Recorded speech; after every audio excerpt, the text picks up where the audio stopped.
Welcome to this week's Ask GMBN. We have some fantastic questions, so without hesitation, I'm going to dive right into them so you can get yourself some answers.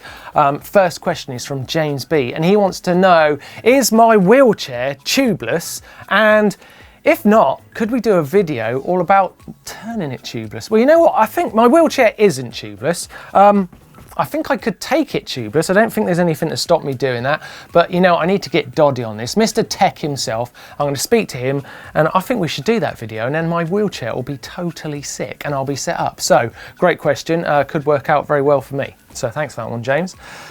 Brandon Austin, he says, how do I find entry-level enduro races and know that I'm good enough? Good question. With any race series you want to get yourself into, the only way to really find out, and it's different all across the world, is to start finding out where the communities are. But with Enduro, you know, there's been some changes recently. The Enduro World Series has brought out the Continental Enduro Series, which really broadens their races and your opportunity to take part in those races. Be it entry level or top end, racing against the best athletes in the world. There's going to be people at the CES races qualifying for points for EWS, but there's also going to be short form options of the courses for entry level. So don't let the big sounding CES and EWS put you off. Go along to one of these races. Check the link in the description down below, which will take you to the EWS website, and you can find where the nearest race is to you in the world and go and try it. So don't be frightened about getting involved, and it's really the only way to find out whether you're able to race or not. And I can tell you, you are. If you can ride along on a bike, you can race and have fun. Next question is from Rob J, and it says, in Blake's recent video, he said squashing jumps helps gain distance, which is true. The way he explained it, it made a lot of sense, although he has heard that squashing jumps helps for overshooting if you're going too quick. Well, if you think about it, it's the same thing actually. Trying to get more distance or overshooting is the same thing. Squashing is going to turn a lot of the height you get on your jump. Squashing it down means a lot of that trajectory is going to go forwards, and your momentum and weight is going to move directly forwards, and you're going to get more distance. So squashing a jump is something you need to do when you really want to put it on the landing, okay? So if you do squash a jump and you overshoot it, you're going to miss the landing. But if you squash that jump at the right time on a trail, you know you're going to use it to gain more speed or to create some style and use it in a really cool way. So make sure you use it properly and don't overshoot your landings. And while we're talking about jumps, why don't we take a look at the mistakes people always make on jumps that Blake can help us with. These 5 tips are going to help you. That is relaxing, practice, the speed, the bunny hop technique, and confidence. All 5 of these are going to help you in your jumping skills. So let's get started.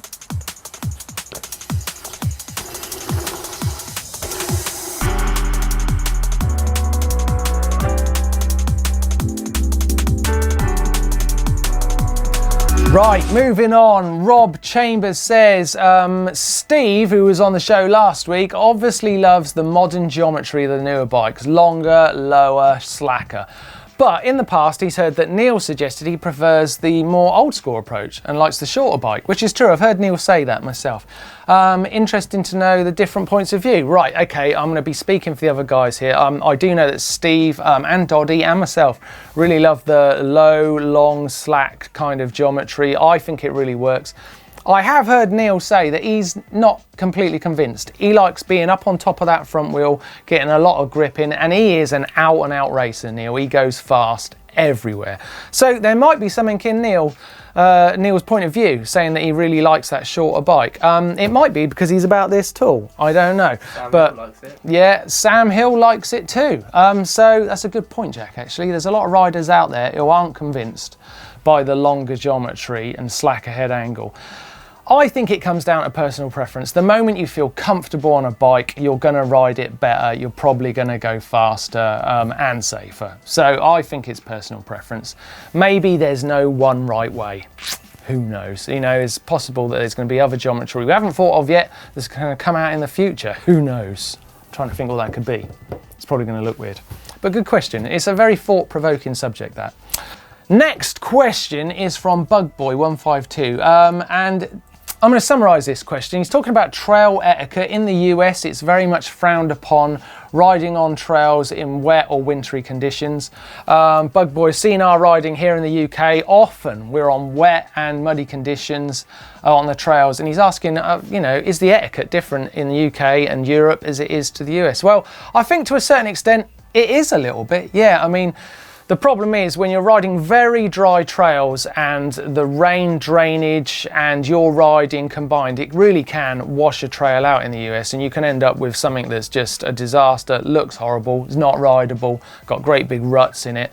I think we're very much used to that kind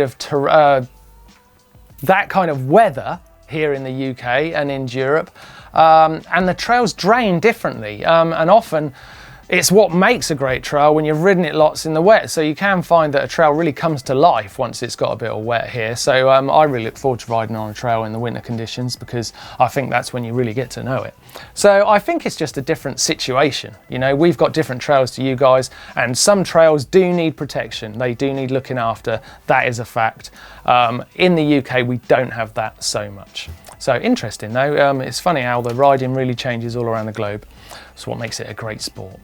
Spectac 1983 says, I'm 6'2", can't seem to find shorts long enough to keep the gap between my knee pads and the hem covered. Any recommendations?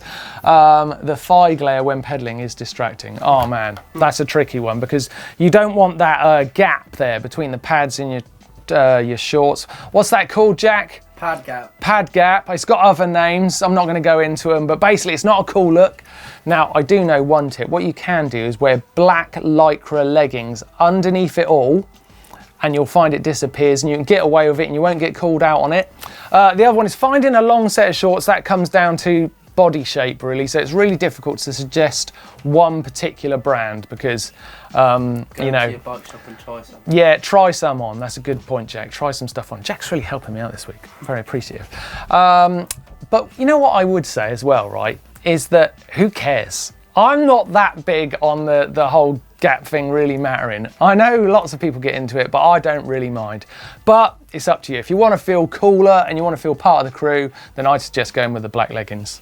No one's going to know or notice. Give it a go. And while we're talking about trends and what you should and shouldn't do in mountain biking, here's a look at a video Blake did, 5 mistakes every mountain biker makes. Beginner, novice, newbie, whatever you call it, we've all been there to make mistakes. In fact, some of us still make them all the time. Right, couple more questions here. This is from Jack Beams. He says, hi, I'm 15. I'm really stuck about where to go to college. It's a difficult time. I want to get a job in the mountain bike industry. I would really like to know what you guys did when we were his age. Oh, right, that's an interesting question. I know that Neil went to uni.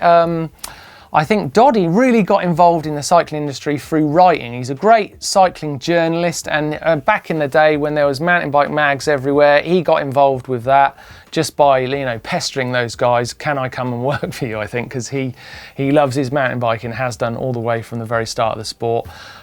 Myself, and I think Blake's probably similar, because we were pro riders, we came into the sport through sponsorship. You know, we're getting good results, and that got us sponsored, and then, you know, the sport for us developed from there. So there's lots of different ways there, and I think at GMBN we really reflect that. We've got the journalism route, we've got the racer who also did the uni and did great education, but then you also got like kind of like more free sport pros like me and Blake who've come in from the more fun side. So there's lots of ways in. I'd say in this industry it's all about getting involved.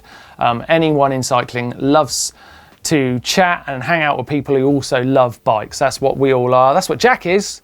Yeah. Loves it. We're all riders, and it's all about that. So get involved and just start talking to people. That's what I'd suggest. Jobs tend to turn up. Nick Chavanka says, hey, I'm going to Germany soon. Do you know of any trails that I could do? Please keep in mind that I'm 14 and do a lot of riding, also ride a hardtail. Well, you know what? At the moment, when I think Germany, I think flow trails. They have got absolutely tons of them. I'm desperate to go there. So if I was you, I'd put in your search engine, Germany, flow trails. Winterberg. Winterberg's full of them. And go and check out some of those, because apparently they are so long and there's so many corners, they're so flowy and fun. It'd be perfect for that hardtail. So go and check out some flow trails. And if you do, make sure you send us a video, because I'd love to see a GoPro POV of you hammering down one of those trails. Right, quick fire round. I'm going to bash through some questions. First one, here we go, from Zafra Music. I noticed you guys don't have any pins on the map that show you visited Florida. You guys should come and have a vacation, experience the trails. You know what? You're right.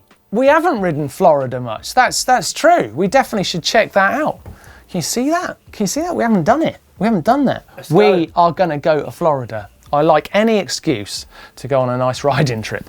Dungley Van says, so Neil left GMBN channel. No, he's been on EMBN, he's been doing some tech stuff. He's a very busy boy, but you'll find him spattered around the channels, but he's still very much on the GMBN channel. I'm not letting him go. He's our Neil. He was ours first. He's not gone anywhere, don't worry. Ryan says, loving Steve Jones on the network. Me too, man. EMBN has come in with a big bang. Steve Jones is amazing. He's got such enthusiasm for e-bikes and he knows his stuff. So we're very, very pleased to have Steve in. We're glad you're enjoying him. A Casual Kid says, hey, I have an idea for you guys to get a full suspension bike and then put a rigid fork on it and have a game of bike or challenge and see what you can do with it. That is a great idea. We've talked about the old rigid front instead of rigid hardtail. Yeah, we should try that out. I think it's going to be disgusting, but we'll try it. Marcus Hesketh says, much preferred Steve in this video to when it was Martyn, referring to last week's Ask GMBN. Oh, really, Marcus? Oh, really? Oh, well, I'm pleased you got involved. Don't really know what to do with that. It's not very nice, Marcus, is he? He's a meanie. He's a meanie. Anyway, each to his own. T. Watson says, I have a funny creaky noise coming from my BB when pedalling. Should I be worried? And what do I need to do? Check it, and should I tighten it? Don't tighten it, because it could be the bearings and they might just go pop. Take it off, have a look, just undo it, take the crank arms off, have a look at those bearings, make sure they're not full of grit, give it a bit of a clean, it might go. If not, you might have to replace the bearings. But don't just tighten it up. That might not be the answer. Jeff Goodrick says, can I drill a bigger hole in the alloy rim to fit a bigger tube valve in it? You can. Remember, drilling rims means you're going to avoid warranties and things like that, so bear that in mind. You can also use, so I'm not condoning it, but if you wanted to make that hole bigger, you can almost also use a round file and just rub it out. It's so soft, that alloy, that you'll be able to just make that hole bigger, so much easier. You can even do it with a screwdriver, just push it through. I used to do that back in the day, but like I said, don't condone it. Drilling holes in rims, never really a good thing. Unless you just got, why don't you buy a smaller tube, smaller valve for your Presta valve? I always know them as fat one and thin one. We've talked about this before. Right, next one is from MTB Wheelie Nut. Hey Martyn, you should consider starting a global trials network. You know what? I think I might. I think trials is big enough now for its own channel. What do you think, Jack? No. Okay, that was the end of that. Okay, correct me if I'm wrong, and it works actually, because talking about global trials network, this is Jack in Newport in Pembrokeshire doing a bit of trials. He's asking, is he doing it correctly? Let's take a look. He's riding up this grass bank on a 20-inch trials bike. Oh, there's not much grip on that shale. Yeah, okay. Now, I'll tell you what, there's a good point here for all mountain bikers. Now, that ground he's on, that shell, is really, really loose and it's hard to get grip. But once he's got that grip, he's got the momentum to go up that step. Now, I personally wouldn't have just bunny-hopped it because you've got to create quite a lot of speed to get the height and distance. I'd have used a pedal gap, so I would have like lifted the front up onto the top of that bank by pedaling wheelie, and then as the front touched down, I'd have hopped the back up. You'd have a lot more control. You could do it at much varying speeds rather than needing a lot of speed for that bunny hop. And it would be much more successful time and time over again. Whereas the bunny hop, once you haven't got the speed, you're not going to make it. So that would be my recommendation. But to be fair, you did, in trials terms, clean it. You got up there, no worries. So fair play. but it's a great little skill to be showing all you mountain bikers out there. Just before you go, now I've been trying out some wheelchair skills in some funny devices. See how many steps I can get down. I want to progress my street riding in my wheelchair. So make sure you check out the Dirt Shed show at the end of the week, where I'm going to show you how I've progressed hitting some steps in my chair. See what happens. See you on Friday. Right, that is it for Ask this week. Thanks very much for watching. I've had a great time presenting it, even if Marcus doesn't like me. That's fair enough though, Marcus. You're entitled to your point of view. Steve is great. I'm going to send you to a video I really loved recently. It's a Blake's sumo video. I think this is hilarious, a bit of fun, and it shows the bike riding looks great in it, even though he's in this great big balloon suit, and it's a bit of fun. So check that out, hit the globe to subscribe, and make sure you give us a thumbs up like. I will see you next week on Ask GMBN. Make sure you leave some questions in the comment section down below.